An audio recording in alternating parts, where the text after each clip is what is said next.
न्यूनतम मजदूरी दर की जो आप बात कर रहे हैं, न्यूनतम मजदूरी दर वही हो सकती है जिससे रोटी, कपड़ा, मकान और 21वीं सदी में शिक्षा, ये 4 चीज़ें जुड़ जाएं।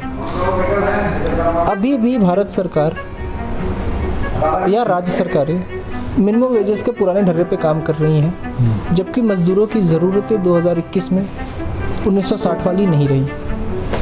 तो मैं ये नहीं कहूँगा कि मिनिमम वेजेस का डेफिनेशन क्या होता है, मैं उसका कॉम्पोजिशन बताऊँगा आपको, और वो है रोटी, कपड़ा, मकान और कोट अनकोट शिक्षा। नमस्कार, आप देख रहे हैं न्यूज़ ऑफ स्टेट्स विशेष कार्यक्रम चरित्रवान। आज हमारे साथ युवा इंटेक्ट नेता और इंटेक्ट के केंद्रीय समिति के सदस्य राहुल प्रकाश जी हैं। राहुल जी, आपका इंटेक्ट कैसा काम कर रहा है? हमारा इंटेक्ट पूरे देश में मजदूर के हित में काम कर रहा है। जहाँ कहीं भी मजदूर शोषित है, जहाँ कहीं भी मजदूरों के ऊपर अत्याचार हो रहा है, हम वहाँ हैं, मजबूती से हैं और उनकी लड़ाई मजबूती से पूरे देश में लड़ रहे हैं। इंटेक्ट के बारे में कहना भी है कि जहाँ पर सरकार नहीं पहुँच सकती मजदूरों की समस्या को लेके, वहाँ इंटेक्ट पहुँच जाती है। कितनी सच है इस बात?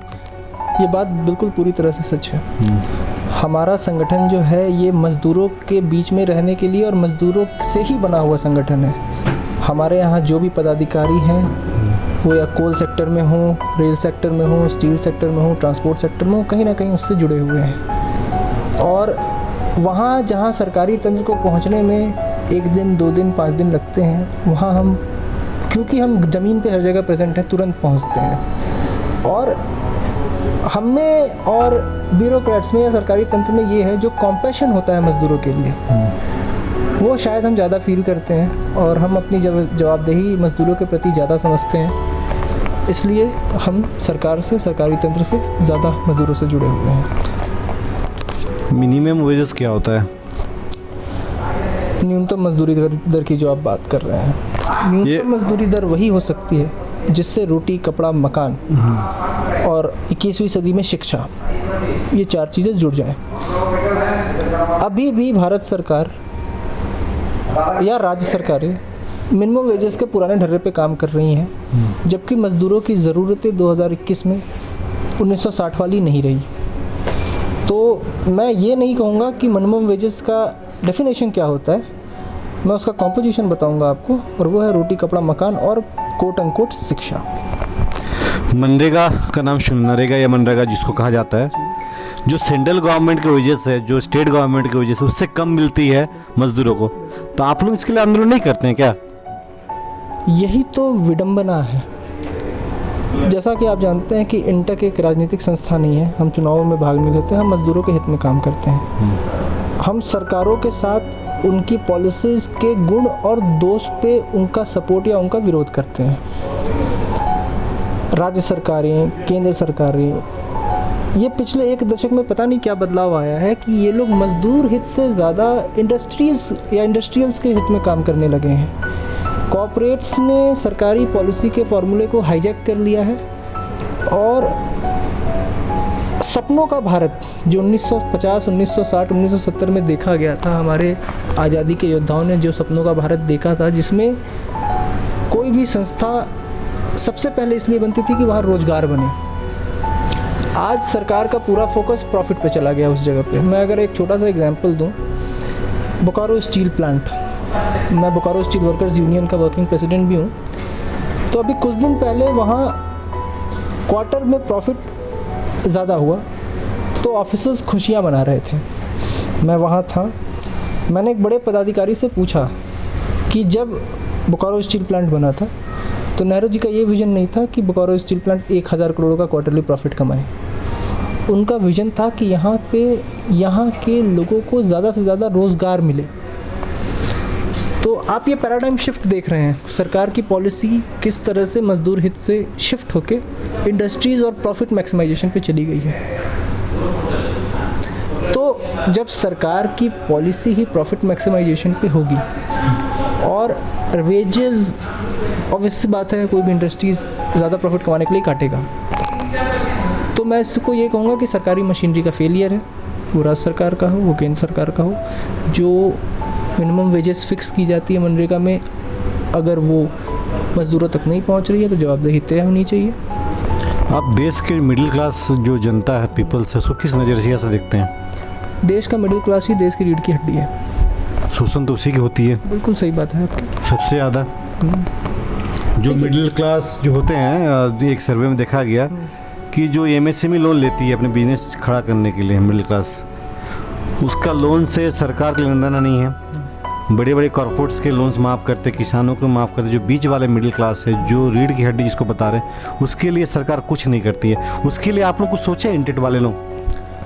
ये भी तो मजदूर क्लास ही एक तरह का ना, देश का सबसे बड़ा मजदूर क्लास मध्यवित्तीय मध्य वर्गीय परिवार ही सेल में, रेल में, कोल में, इंश्योरेंस में, होटल में, ट्रांसपोर्ट में काम कर रहा है। हम उनकी ही संस्था हैं।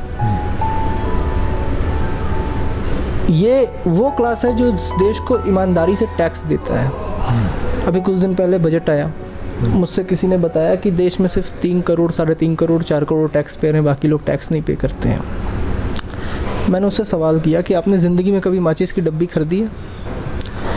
अगर आपने खरीदी है तो उसमें MRP लिखा होता है और उसमें लिखा होता है इंक्लूसिव ऑफ ऑल टैक्सेस। तो देश में एक भिखारी भी टैक्स दे रहा है। वो अलग बात है, आप इनडायरेक्ट टैक्सेस को रिकॉग्नाइज़ नहीं कर रहे हैं।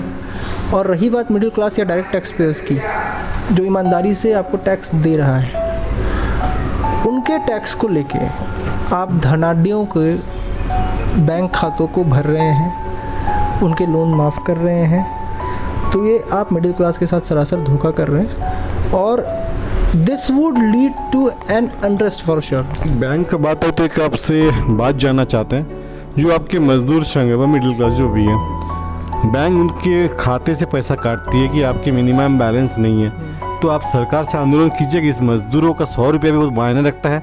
ये उनका मिनिमम बैलेंस के नाम से जो पैसा काटा जाता है बहुत बड़ा क्षति होता है उनका। दवाई का पैसा होता है, घर का राशन का पैसा होता है, दूध का बच्चों को पैसा होता है। इसके लिए आप लोग कोई आंदोलन करने वाले हैं क्या? इन सब चीज़ों का विरोध ऑलरेडी किया जा रहा है, लेकिन एक चीज़ हमें समझनी पड़ेगी कि अभी जो केंद्रीय सरकार है जो इन सब पॉलिसीज़ को बनाती है, उनके पास नंबर्स हैं लोकसभा या राज्यसभा में, और अभी ये सरकार दुस्साहसी सरकार हो चुकी है। समय आएगा, सही समय पे ये जितने जनता विरोधी कानून हैं वो वापस किए जाएंगे। हम इसके लिए कटिबद्ध हैं और सही समय आने पे। इंटेट के अंदर में ये बैंक कर्मचारी भी आते हैं क्या? हमारे पास बैंक कर्मचारी यूनियन भी है जी। जो सरकारी बैंक को प्राइवेटाइजेशन किया जा रहा है, निजीकरण किया जा रहा है, ये सही है ना गलत है? ये मैंने आपको पहले भी कहा था कि सरकारी परिसंपत्तियों का निजीकरण करना इस केंद्र सरकार का सबसे पहला मॉडस ऑपरेंडी है। LIC जिसके पास लगभग 4 लाख करोड़ की प्रॉपर्टी है, उसको प्राइवेट करने की कोशिश करना। आप ऐसे देखो इसको कि BSNL पहले भारत में हर कोई यूज़ करता था, फिर जियो आया और एक सिलसिलेवार तरीके से जियो मार्केट पे छा गया और BSNL पीछे रह गया। नहीं, लेकिन इसमें जियो तो अभी आया, एयरटेल पहले आया, तो एयरटेल के समय से BSNL का गिरावट चालू हो गया। एग्जाम्पल दे रहा हूँ मैं आपको, एग्जाम्पल ही दे रहा हूँ कि प्रॉफिट मेकिंग संस्थान बैंक्स, उनको निजी हाथों में देके निजी लोगों का प्रॉफिट बढ़ाने का काम किया जा रहा है, जो कि एक गलत पॉलिसी है। बैंक, स्कूल्स, हॉस्पिटल, रेल, ये सब इस देश की जीवन रेखा है और इन जीवन रेखा को कभी दूसरे के हाथ में नहीं देते, जीवन रेखा अपने हाथ में रखते हैं। और सरकार पता नहीं किस सोच के मद्देनज़र देश की जीवन रेखा प्राइवेट हाथों में देना चाह रही है। नए युवा को, जो स्टूडेंट्स है, उसको राजनीति में आनी चाहिए। बिल्कुल आना चाहिए। जब तक चीज़ों को पढ़ने वाले, समझने वाले लोग राजनीति में नहीं आएंगे, राजनीति नहीं बदलेगी। पढ़ाई छोड़ दे लोग। पढ़ाई छोड़ के राजनीति नहीं होती, पढ़ लिख के होती है। वाह,